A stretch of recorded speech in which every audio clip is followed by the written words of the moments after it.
Good afternoon, everybody, and thank you for joining the session. I'm Manish Pandey. I'm one of the maintainers of TFA, and I also look after this firmware handoff specification, along with few folks in the room: Jose, Dan, uh, some who can't join, like Raymond from Linaro, Simon Glass, and Julius Warner. So it's going on for a couple of years now.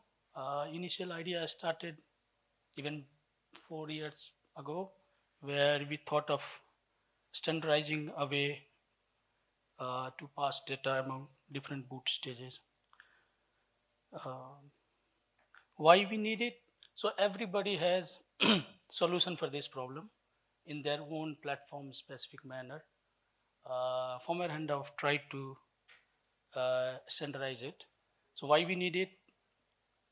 As you all know, this firmware stages are now multiple stages. So even a simple platform like FVP, it has got BL1, BL2, BL31, U-boot, and then it goes to OS. So at least 3 or 4 stages. So why we need it? To propagate information between different boot stages. And this information can be static or dynamically known by a previous stage, which a later stage want to get. What is standardized? As I said earlier, this is just most of the time it could be simple C data structures, or so that it is lightweight and it arc agnostic. And the flexibility is any stage can produce, consume, and append entries. How we are doing it? It is encapsulated as C structures, simple C structures, or complex objects like device tree, hub, ACPI, and all those things. And all this group is called transfer list, and the individual one is called transfer entry. One of the requirement is it has to be in memory, continuous memory. The whole list has to be there. We can't use any pointers in that, so everything has to stay together. And finally, the specification is evolving. If you need any new transfer entry, you can make a PR, simple PR on GitHub, and we can get it incorporated in the spec.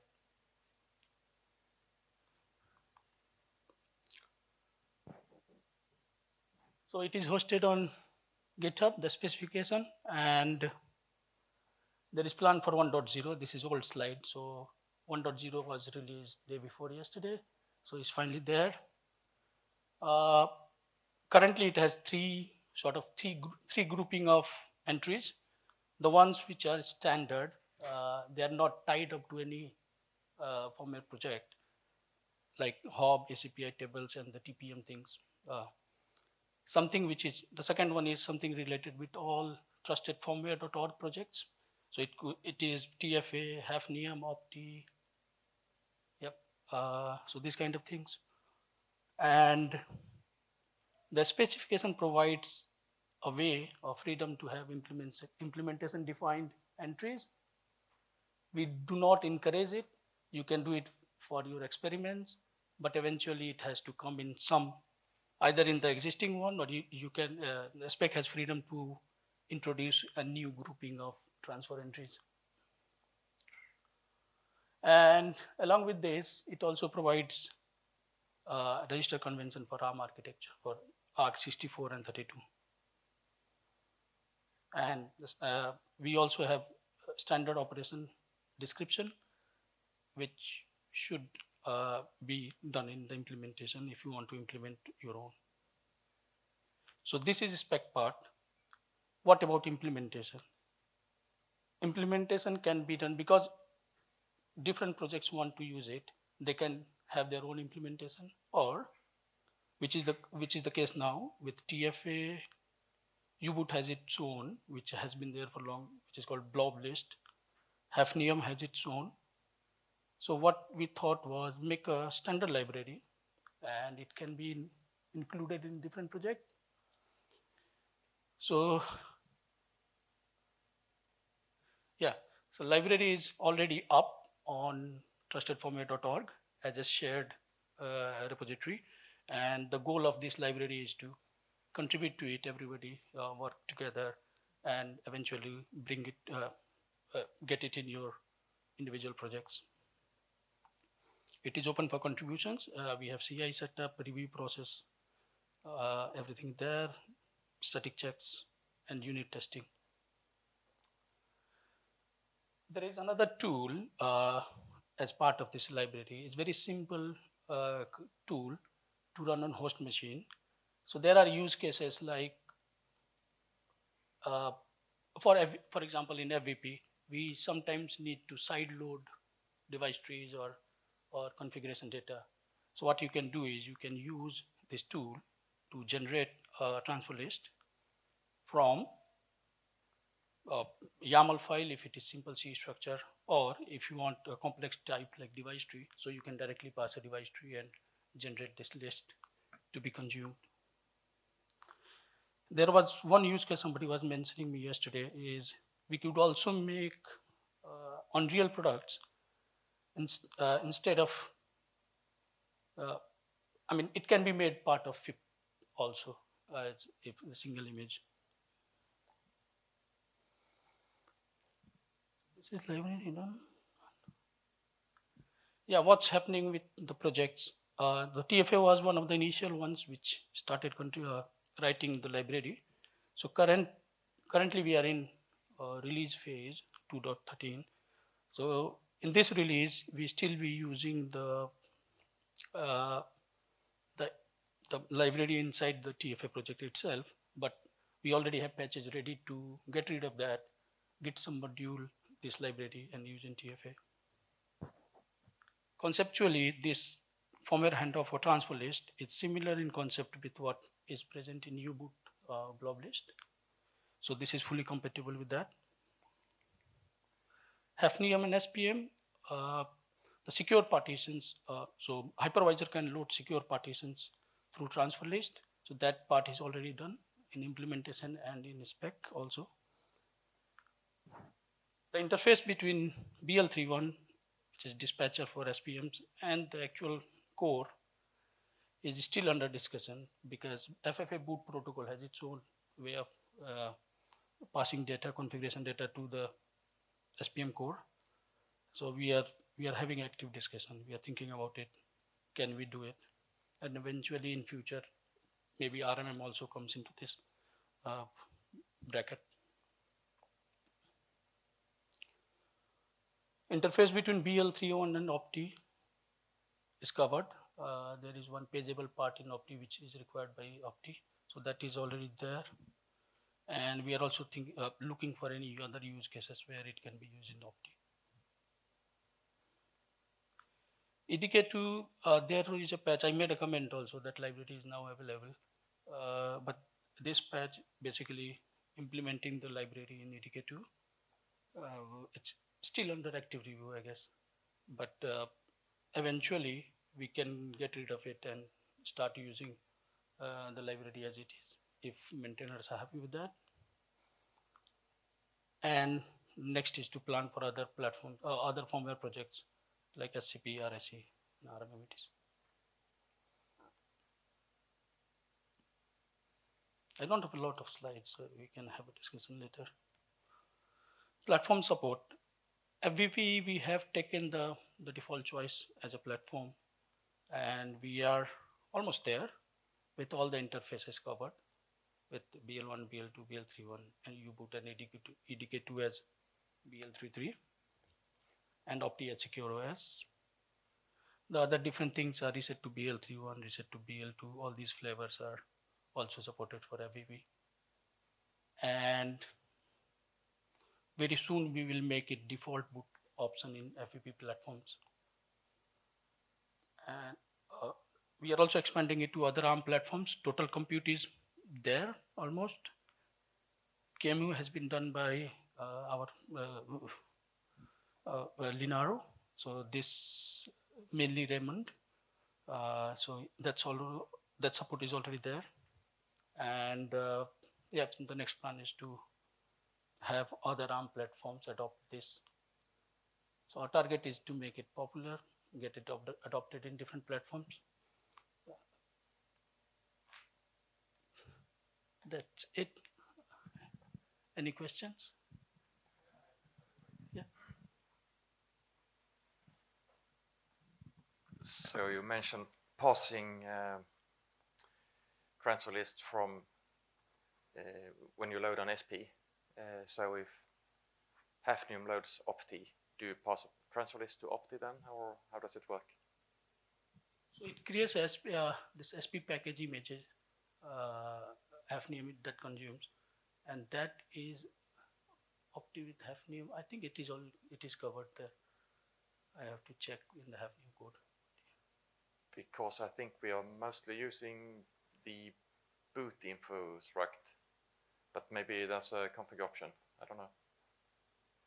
I can check. I Right. haven't even Hafnium.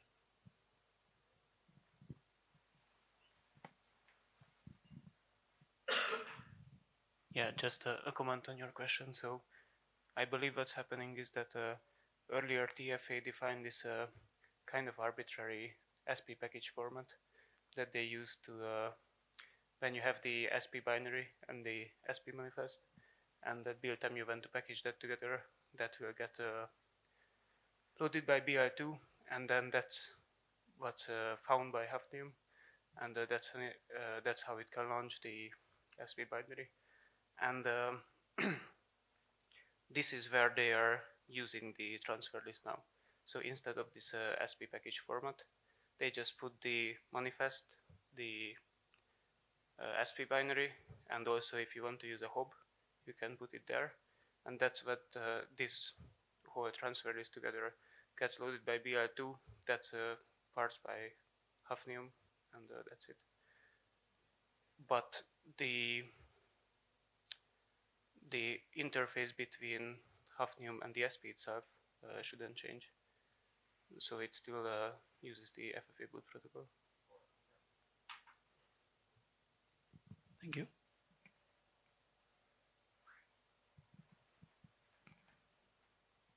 Thanks. So in the example you're showing here, booting on FVP, can you please explain what is going from one firmware stage to the other, maybe? Or is it only the device tree information which is passed along, or is there more than that? Yes, so before this came into picture, Firmware Handoff, TFA, different stages, they had smaller device trees. So we used device tree as a mechanism of storing or dumping any configuration data. Yeah. The problem with that is, even if the device tree has just very small information, you still need to parse it. You need to have library to parse device trees. If you can make a simple transfer entry for some information, then you don't need a device tree to be parsed in that stage. So the BL1 to BL2 interface, we still have one device tree. We are trying. We tried to get rid of that, but it is very complex to put everything in as a transfer entry. But this is something we are looking at. So information like if there is a shared memory between BL1 and BL2 that you can pass, the base address of that shared memory. From BL2 to BL31, information like entry point info. So BL31 need to know all the images it's going to execute when it starts. So it starts with secure partition, and then it is RMM. So this all is a standard entry point info structures defined in TFA documentation.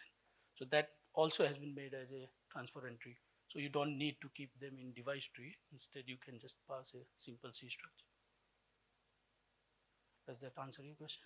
Oh yeah, and then I guess, suppose you're loading BL32 as well in the chain, so will opti receive information and be able to pass some other information back? Or how does back to, so opti want to pass back to BL2. Well, I guess opti needs to publish the reserved memory information, kind of. So you want to get that information from BL2 to opti. or other way around. And I mean, so some information are probably necessary to pass to Opti when booting Opti. This Yes. I don't recall exactly, but then I wonder there is a way back, right? No. It's just way forward. Okay. So yeah, you just start producing data, pass it to next stage. Yeah. Next stage will consume it. Yeah. And if it knows that it is not going to be consumed by next stage, you just delete that information. Okay. And pass it on to next stage. Okay. There is also a provision of relocating the transfer list. So say you are in secure world, you are accessing secure memory. So you keep it in secure memory. Okay. But at some point when you are moving to non-secure, you can Yeah. just migrate data to the non-secure memory after removing all the entries which are not necessary for non-secure world. Okay. Okay. Thanks. Thank you.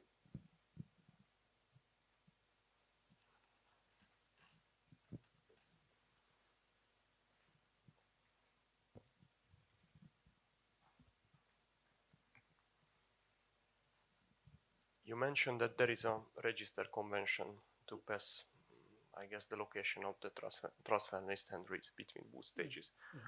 How could it work between separate CPUs which doesn't share the same register set? For example, RSE and AP.